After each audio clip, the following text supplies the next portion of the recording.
Dans cette nouvelle session, nous allons parler de l'autoremédiation.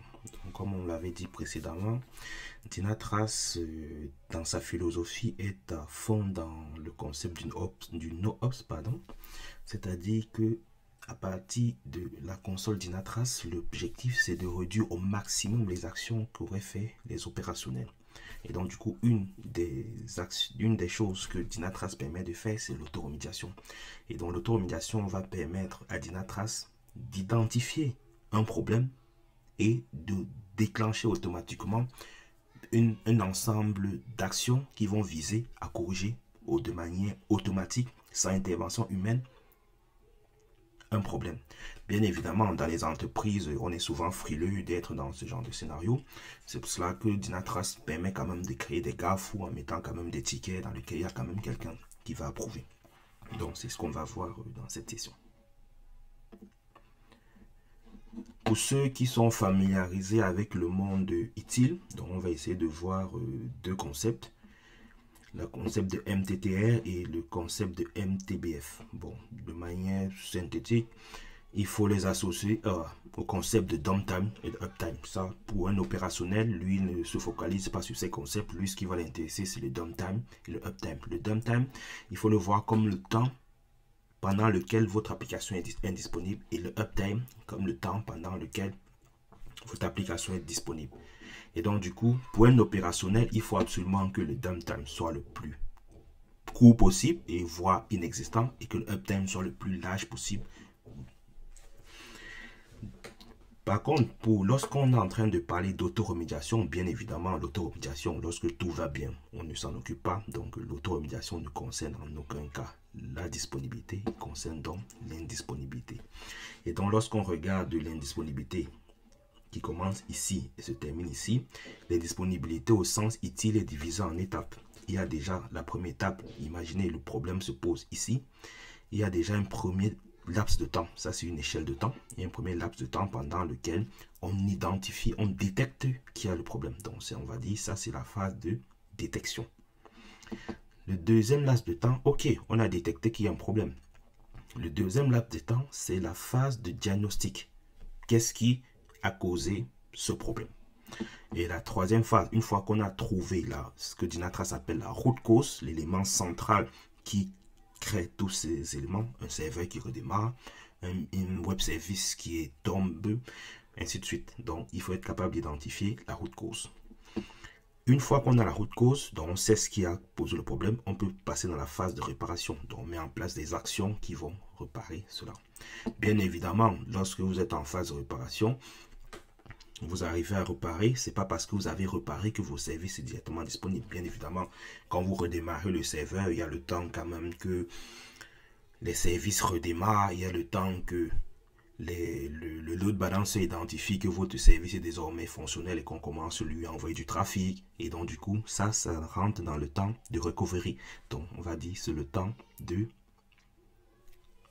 mise à 100% de votre service. Et donc c'est tout cet espace qu'on appelle la période de downtime.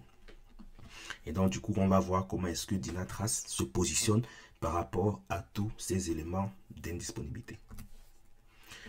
Donc, quand on veut faire un process d'autoremédiation, bien évidemment, il y a déjà, comme on l'a vu précédemment, la phase de détection de problème. Il faut déjà détecter le problème. L'avantage dans Dynatrace, c'est que il y a une intelligence artificielle qui s'appelle Davis, qui va déjà faire ce travail pour vous. Bien évidemment, il va détecter un certain nombre de problèmes. L'intelligence artificielle Davis ne pourra pas tout détecter. Je prends un exemple.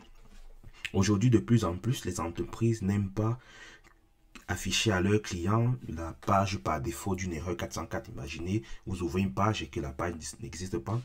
Par défaut, les entreprises, pour ne pas afficher cette page d'erreur qui n'est pas très jolie, qui ne porte pas le logo de l'entreprise, ce que les entreprises font au niveau de leur serveur, c'est qu'ils mettent des configurations qui permettent que si, au lieu d'afficher la page par défaut du serveur web, on va afficher une page qui a l'image de l'entreprise dans laquelle on va informer que la page n'existe pas.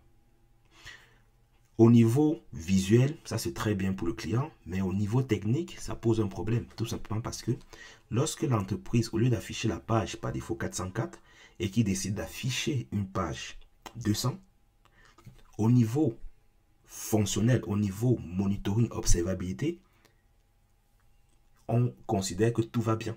Alors que dans la réalité, il y a un problème. Et donc, du coup, lorsqu'on fait ce genre de manipulation, donc lorsqu'on commence à ajuster les codes de retour, pour l'intelligence artificielle, le code de retour est fonctionnel. Et donc, du coup, il n'y a pas de problème. Et c'est pour ça que des fois, pour des cas bien particuliers comme ça, il peut avoir nécessité de l'intervention du Ops qui dit, ah, même si tu as quand même ce code de retour de 100, si tu as ça dans la page, il faut quand même en générer un problème. Donc c'est pour cela que même dans Dynatrace, pour la détection de problèmes, l'Ops peut être amené à positionner des cas bien précis. C'est aussi valable pour d'autres cas. Il y a des fois, le développeur, au lieu de renvoyer un code de retour, il renvoie un mauvais code de retour. Donc ça, c'est les cas qui existent. Une fois qu'on a détecté le problème grâce à l'intelligence artificielle, dans la majorité des cas et dans des cas bien précis, via l'intervention d'un Ops qui rajoute une configuration précise, il faut maintenant identifier les causes, ce que Dynatrace appelle les root causes.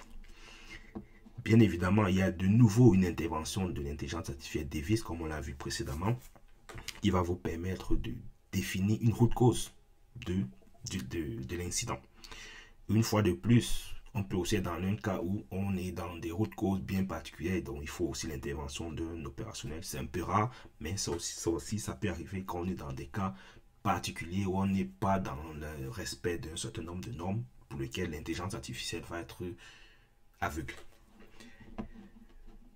Ensuite, une fois qu'on a identifié les causes, il faut donc passer à l'étape de gestion de tickets. Comme j'ai dit, en général, même quand on est dans l'autoremédiation, les entreprises aiment quand même avoir une notification. Donc, du coup, pendant l'autoremédiation, Dynatrace est tout de même capable de faire des notifications dans votre service de ticketing. Ça peut être du service norm, ça peut être du Jira ou toute autre solution qui vous permet quand même d'avoir une trace. Pas que le système passe le temps à faire des actions et que vous n'avez pas de suivi. Bon, bien évidemment, lorsqu'il lance des actions, vous pouvez avoir des traces des exécutions.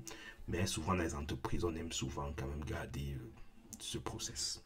Donc, l'outil vous permet de garder le process pour avoir des approbateurs, des choses comme ça. Mais l'outil peut être totalement autonome et faire toutes les actions tout seul, sans intervention. Donc, une fois qu'on a fait la partie gestion de tickets, dont on a créé les notifications qui vont bien, on peut rentrer dans la phase actionner la tâche de remédiation. Donc, pour actionner la tâche de remédiation, l'élément sur lequel Dynatrace privilégie, c'est du Ansible. Donc, pour ceux qui font du Ansible Tower ou bien qui font du AWS, c'est aussi fonctionnel. Donc, c'est pour ça qu'on a mis Ansible au global. Ça peut être du Tower. Pourquoi c'est pas de l'Ansible tout court? Parce que, comme on l'a précisé ici, Ansible va faire des envois d'événements. Donc, du coup, des outils comme Ansible Tower, AWS sont plus adaptés pour gérer ce genre de cas lorsqu'on est plus en event. Donc, c'est mieux de passer par ces plateformes qui vont derrière rappeler Ansible qui va faire les actions. Bien évidemment, si dans votre entreprise, vous faites par exemple plutôt du SoulStack, vous faites plutôt du Terraform ou autre, bien évidemment, Dynatrace vous met à disposition le webhook qui va aussi de la même manière pouvoir envoyer une information à votre plateforme et c'est la plateforme qui recevra le webhook et fera l'action. Donc comme on l'a dit précédemment, Dynatrace est très en phase avec Ansible Automation. Donc c'est pour ça que de manière native, Ansible pourra envoyer des événements Dynatrace pourra envoyer des événements Ansible. Et donc, du coup, c'est ce qu'on va voir tout de suite. Donc, ça, c'est ce que je vous ai dit. Donc, vous commencez déjà par une phase de supervision. Ensuite, il y a la détection des problèmes. Une fois que le problème est détecté, Devis peut vous aider à identifier les root causes. Et une fois que les root causes sont identifiées, vous rentrez dans la phase de problem notification. Problem notification, on verra plus tard. Lorsqu'on fait du problem notification, Dynatrace va permettre de notifier qu'il y a un problème. Dans les cas simples, quand on n'est pas dans l'autoremédiation, la notification, ça peut être l'envoi d'un mail. La notification, ça peut être l'appel d'un playbook Ansible. La notification peut être l'appel, donc vous avez différents appels qu'on verra plus tard.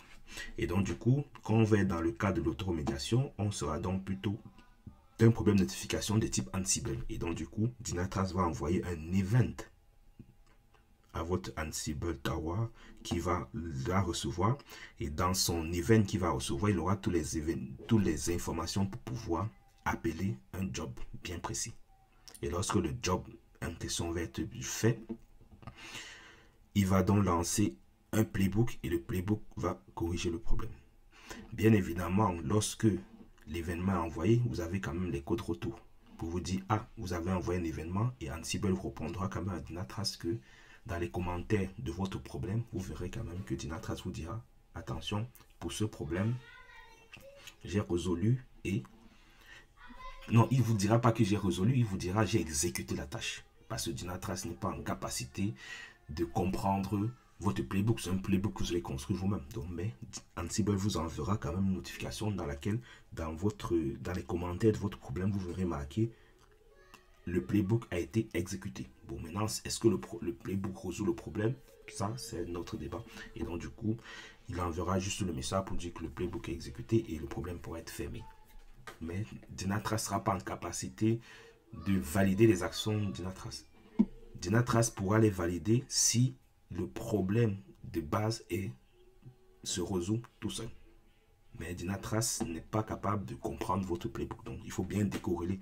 Dynatrace envoie une information, Ansible fait une action et notifie Dynatrace. Mais Dynatrace ne fera pas un suivi de ce que vous avez mis dans le playbook. Donc, bien évidemment, lorsqu'on fait de l'automédiation, on est en plein NoOps. Une fois de plus, je rappelle, le NoOps, c'est vraiment réduire les interventions des opérationnels. Et donc, du coup, Dynatrace par rapport à notre downtime, donc bien évidemment ici, ça c'est la partie où Devis va détecter le problème assez rapidement. Devis va pouvoir identifier la route cause assez rapidement et Devis va pouvoir appeler votre playbook Ansible et avoir le résultat. Et c'est pour cela que le positionnement de Dynatrace dans l'automédiation au sens utile, c'est de la détection de l'incident jusqu'à la phase de recovery. La phase de recovery, c'est vraiment la phase où vous avez joué votre playbook et progressivement, votre service devient fonctionnel et progressivement, on rentre dans le temps. Donc, Dynatrace n'interviendra pas dans la phase de recovery.